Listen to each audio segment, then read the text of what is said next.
Israel ने IRGC से जुड़े ठिकानों पर हमले किए। ईरान की राजधानी तेहरान पर हमला किया गया। तेहरान में आईआरजीसी से जुड़े ठिकानों पर हमले हुए। हमलों के बाद कई जगह लगी है भीषण आग।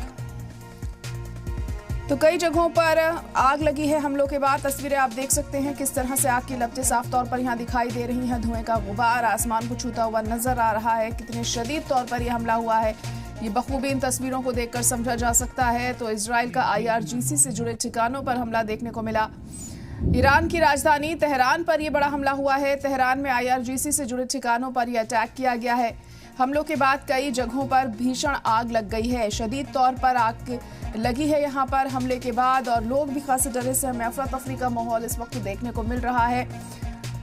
जिस तरह से इजराइल भी लगातार अटैक कर रहा है और अब आईआरजीसी के ठिकानों पर यह हमला हुआ है। तेहरान में यह हमला किया गया है। ईरान की राजधानी है तेहरान जहां पर अटैक हुआ है। इससे पहले भी लगातार तेहरान को निशाना बनाया जा रहा है इजराइल और अमेरिका के जरिए।